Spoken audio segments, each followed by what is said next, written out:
Hey guys, and welcome to Petrol Ped. There's only one engine that can be, and that's a 5-cylinder Audi, and it's in the Audi RS3 Sportback. What an epic car.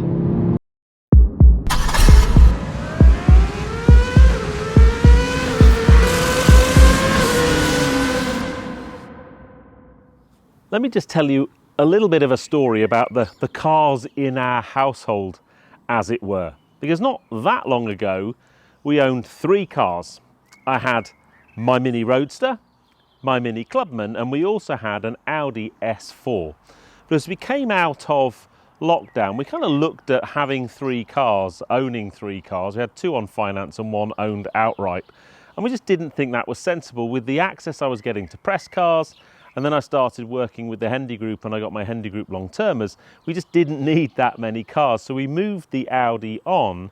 And actually since then, Tracy technically doesn't own a car. She just uses mine. But if she were to own a car, I think the Audi lover in her and myself would definitely zero in either back to another S4. We've already owned 2 of them. We wouldn't be tempted by the diesel S4. We'd go for an earlier petrol version.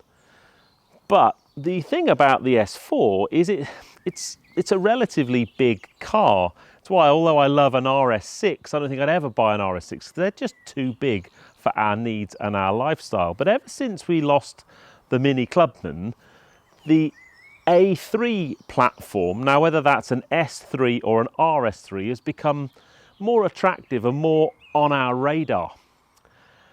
And this car, having this car this week, has been really, really interesting. Now, the original plan for this car was that we were actually going to go away for a few days on a bit of a driving holiday, maybe hit the roads in Yorkshire or head up to the Lake District. But at the very last minute, we looked at the weather and we looked at just how tired we'd been. I'd not been well for maybe 2 months or so with just a cold I couldn't shake. And we just needed one of those holidays where you lie on a sunbed, you read a book and you do nothing. So very last minute, we booked ourselves on a holiday to Mallorca. And that coincided with us having this car. So we haven't driven it quite as much as we thought we would, but we've still driven it enough. And the really dangerous thing is Tracy's driven it enough to really fall for it. And it didn't help the fact that it's in one of our favourite Audi colours, Daytona Grey Metallic, and in this Vorsprung trim with the black detailing. I think this car looks absolutely mega. So let's look at some of the really nice details. First up, wheels. They're filthy, apologies for that. So the 19-inch wheels, this 4-sprung model has, it's a really interesting design. They're black wheels. Now, there's lots of comments I've had on socials about it being a dark car with black wheels. Personally, I really like that look in a car. Might not be for everybody. But there's these painted on details here in the silver and then the sort of light grey.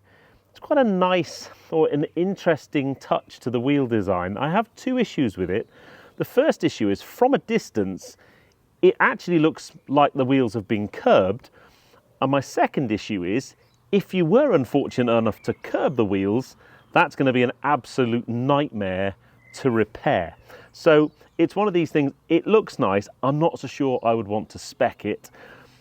The other interesting thing about the wheels is this is a 4-wheel drive car, but predominantly you've got a lot of power coming from the front wheels, although we will talk about this thing called an RS torque splitter very shortly. But it's quite interesting because it's got 2 4.5 section tyres on the rear and 2 6.5 sections on the front, so wider tyres on the front. And then the last thing, it's not a spec on this car, but you can, if you want to, spec carbon ceramic brakes on your RS3. I personally wouldn't bother doing that because these brakes offer ample stopping power for normal road driving. But if you are going to be driving particularly enthusiastically on lots of drive tours, or you're going to be doing lots of track driving, maybe the carbons would work for you, but they are a particularly expensive option.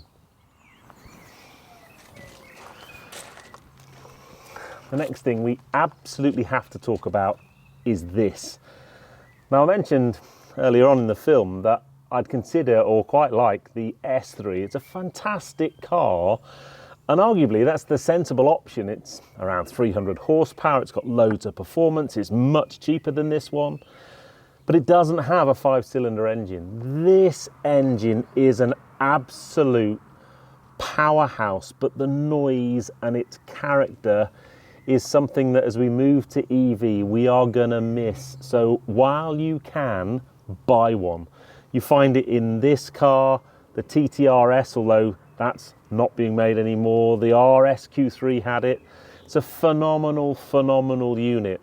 400 PS, 500 Newton meters of torque, and it's a rapid car, this. When you press the loud pedal, not only do you get an amazing noise, and it would be better with an aftermarket exhaust for sure, but oh man, it just throws you down the road like nothing else. So yeah, sadly, as we move to EV, we will lose engines like this. So a really great reason to buy an RS3. Forget everything else. Forget its looks, the interior, you know, what the wheels look like. Buy it for that. Just buy it for the 5-cylinder because it's mega. Now, I happen to think the RS3 Saloon is a really handsome looking car. I really enjoyed my time in the press car last year, but for me it would always be a Sportback that would be the option to buy. It's just got that extra element of practicality, and that rear 3/4 look, I mean, come on, what a good looking car, especially in this spec. The Daytona grey metallic paint, the black badging, privacy glass, the trademark oval tailpipes of the RS3. It's an imposing looking car, this. In terms of actual boot space and practicality, I mean, first up, we'd need a hatchback format car just to put the dogs in. I'd want that to be able to put my bikes in, and that's what this car would give us. It's not the biggest boot in the world. Interestingly, when I went to the airport, when we went for our few days away, we had 2 reasonably big suitcases, and I needed to drop one of the rear seats to get them in the boot. The boot wasn't quite big enough for 2 suitcases and my rucksack. You lose a little bit of boot space over the standard A3 model. Although there's a liftable floor, there's no storage under there. You've basically got a battery, and there's no spare wheel in this car. You've got one of those magic tyre gunk canisters and a first aid kit. But the boot's big enough for us, and when we had the Mini Clubman, that was a really tiny boot, really, but we made do. And if we were going away and wanted a bit more storage, we had a roof box, we put that on the car. And I think for us, that's why this would be such an interesting option. Clearly an S4 or RS4 has a much bigger boot and bigger storage capacity, but then it's a bigger format car. It's just that little bit more difficult to live with. This is easier in a car park, when you go to the supermarket, manoeuvring around town, those types of things. But yeah, really interesting, but gotta say, damn, it's a good looking car. Love it. Now, one of the nice things when you buy one of these, there aren't that many options really. There are 3 trim levels. It starts with the RS3 Sportback. Now they're £56,400. It then goes through what's called the Carbon Black, where you get more kit and more toys. And then you finish up with this, the Vorsprung. And the Vorsprung is about £64,000 on the road. The only option this car has is the paintwork. Interestingly, all the paintwork is an additional price. So we're talking a £64,000 A3. That is a lot of money, and I appreciate that, and it even makes me think that's a lot of money. And to be honest, I'd probably be looking at a used RS3 anyway. But don't forget, we talked about the engine under the bonnet, and the performance of this car is something to behold. So, a lot of the money you're spending is all of the stuff that's under the bonnet. Interior wise, it's typically Audi. It's excellent at what it does. My only comment is it doesn't really wow me. For that kind of money, I'd want an interior that you get in and go, oh wow, this is cool, this is different. A bit like I had with the new Mini Countryman or with the Renault 5 electric that I went to France to see. Those interiors were just so cool and edgy and different. This is just very good at what it does. The steering wheel and the driving position and the seats, excellent. These seats are very, very comfortable, and I think they look great as well. One of my dislikes about the car is this central area here and this gear selector. I've said it on videos before. I said it when I went to the launch of this car in Germany a couple of years ago. I am not a fan of that at all. I just think it looks cheap, and I would much rather have a proper kind of gear stick, gear selector that you can kind of get hold of and move around. Even if it was one of the flat ones that you find in the A4 cars, I'm just not a big fan of that. But there are some real buttons in here. There's real buttons for your climate control, and there's some other real buttons down there for things like the Drive Select program. Everything else goes through the infotainment system with this touch screen, which is pretty good. The native sat-nav's good. You can have your virtual cockpit showing in front of you. This car has a head-up display, which is really good. As it happens, the times I've been driving it, I've been using my car ped, using Apple CarPlay, and that's been excellent as well. This Vorsprung model has a Bang & Olufsen sound system, which is really good. So all in all, it's nice. I've even got a sunroof, so that keeps Tracy happy. There's just something not quite, in Audi interiors of the past, have just had something else that's made me think, whoa, and this doesn't quite have it. I don't know whether it's just the choice of some of the materials. It's difficult. Maybe if it was just a gear stick, I think that probably would sort it out for me. But this car, we need to take it for a drive, because its performance, I think, honestly, and I said this when I had the RS3 Saloon and also when I had the TTRS, because they're very, very similar cars. I think from A to B on a normal British A or B road, I doubt there are many faster vehicles that you can have than an RS3. These things are just epic.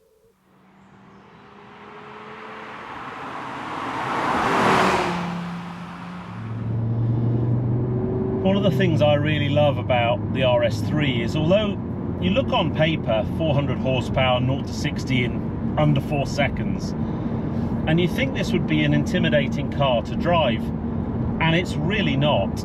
If you just leave it in the auto drive select mode, let it change gears for itself, it's a super relaxing, very easy place to be, this car. I would say the gearbox is a bit laggy and a bit lazy when you're in this mode, but it's not so much of a problem because you're not really pushing on that much. But Tracy drives it in this mode and she loves it. When she wants to get past a car, the kickdown's there, the power's still there. It just doesn't smack you in the face all the time. When you do accelerate, you get that burble from that 5-cylinder engine, just making you think, oh, there's something special under the bonnet here. Maybe I need to go into one of the other driving modes. The 2.5 litre 5-cylinder is reasonably frugal. So on the long-term trip since we've had the car, I've done 271 miles and I've averaged 28 miles to the gallon, which isn't brilliant, but it is a 400 horsepower car. If you're looking at that and going, oh, that's not very good fuel economy, maybe you should buy just a standard A3 Sportback and not think about the RS3, or maybe you go for the S3.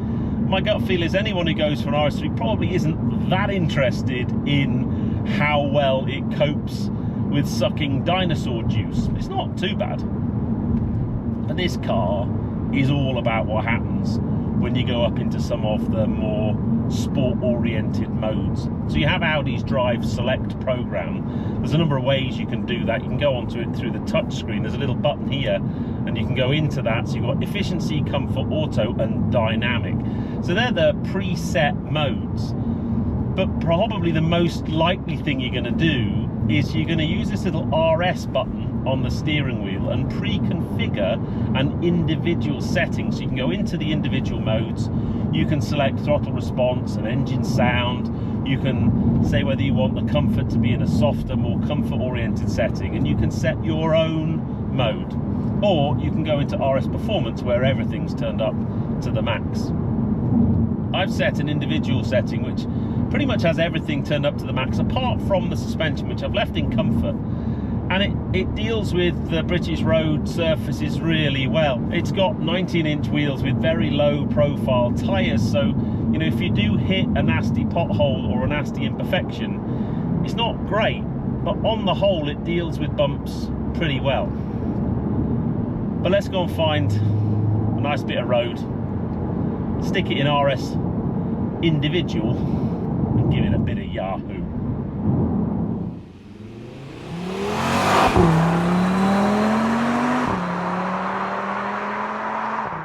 It would be rude of me not to try out a 0 to 60 test, so I've got my Race Logic V-Buck set, full launch control. Here we go.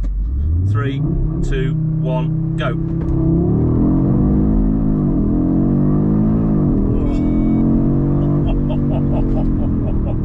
Oh wow, there you go, 3.9 seconds. That's actually a little bit slower than Audi say. Audi say 3.8 seconds, but it's been really wet today and the roads are pretty greasy, and I'm sure my tyres have picked up lots of, you know, road grime and detritus from driving on all of those back roads, so I'm pretty happy with 3.9 seconds to 60. So yeah, super simple. I had it in RS performance mode, auto change box. You have to turn all of the traction control off, and then it's just a case of foot hard on the brake, right foot flat down on the throttle, and then just let the brake off and hold on for dear life. And you can really feel the front wheel drive bias of this all-wheel drive system. The front wheel's really scrabbling for grip, and then once they hook up, wow, acceleration's just phenomenal.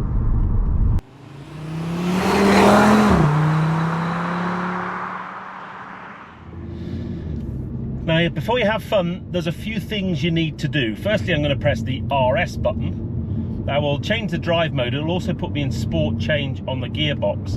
But the other thing you need to do, and sadly you have to do this pretty much every time you get in the car, is go into the car settings, go into the driver assist menu and turn off lane departure warning. It is so intrusive, it's almost, on a twisty road, dangerous. I don't like it at all. On the motorway it's fine. And then you could get the car to change gear for itself, but for the ultimate driving engagement you want to go into the manual box. So you just grab a paddle.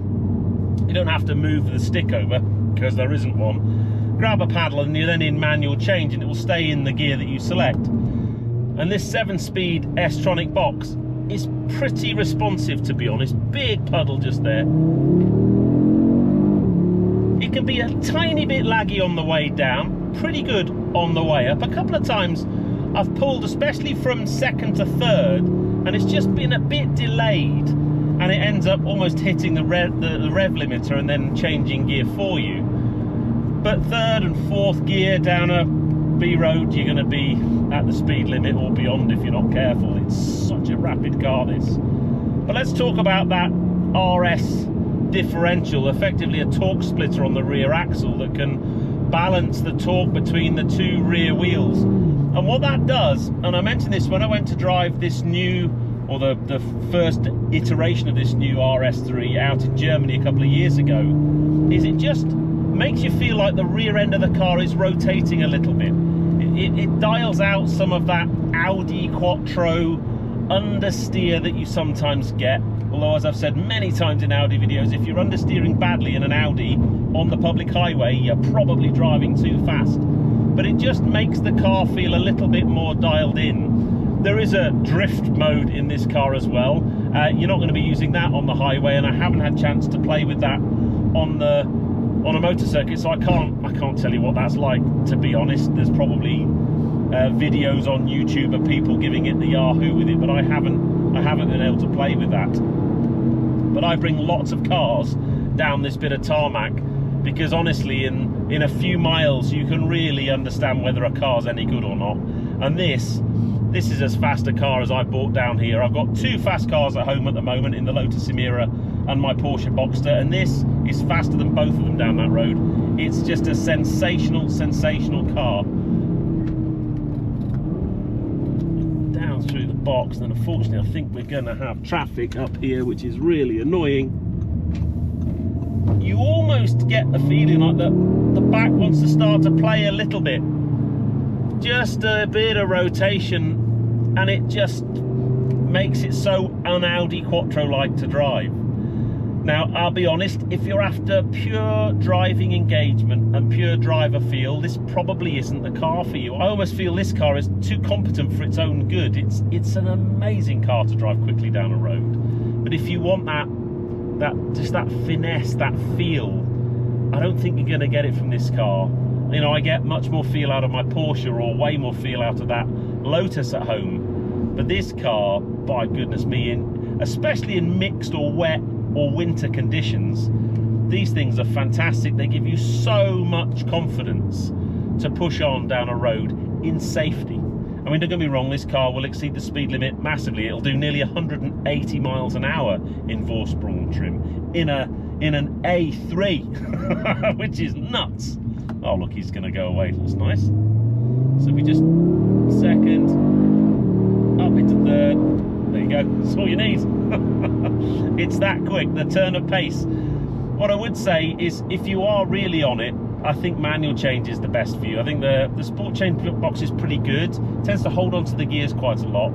In normal box, i.e. not in the sport mode, it's just a bit laggy. You'll find you're never quite in the right gear. It kicks down quite a lot. It's hunting in the gearbox for the right gear to be in, and it's not a smooth driving experience. If you want to smooth that out and tap into all of the performance, I think manual change is definitely the way to go. But down a lovely bit of twisty road like this, wow, I mean, it's a proper bit of kit, this car. Proper bit of kit. So yeah, final thoughts on the Audi RS3. Not a great surprise really. I absolutely love it. I'm just going to put it back into a normal change and just chill out for a bit. Absolutely love this car. Would I buy one? Absolutely. I think I'd be struggling to justify buying one new. I'd quite like to look at even the generation before this that didn't have the trick diff at the back. They're still amazing cars, and you can pick them up now for reasonably good money. They do hold their value quite well because they're so well sought after. I definitely make sure it hadn't been modified with in any way, but they're just such good cars, and Tracy likes it a lot as well.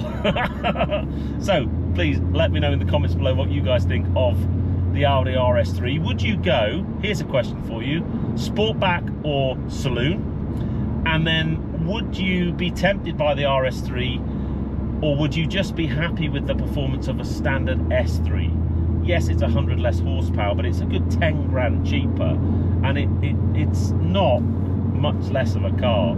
On the public road, it's a pretty cool thing.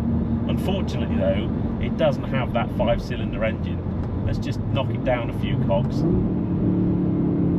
One more. I mean, that noise and that turn of pace is very, very addictive. Anyway, guys. Oh dear. I'll see you on the next film. I hope you enjoyed that. If you did, give me a thumbs up. Comments below are always welcome. And if you haven't done so already, please subscribe to Petrol Ped for plenty more content to come. I will see you on the next film, but you take care, guys. Oh, an Alpine. Oh, very nice. Drive safe.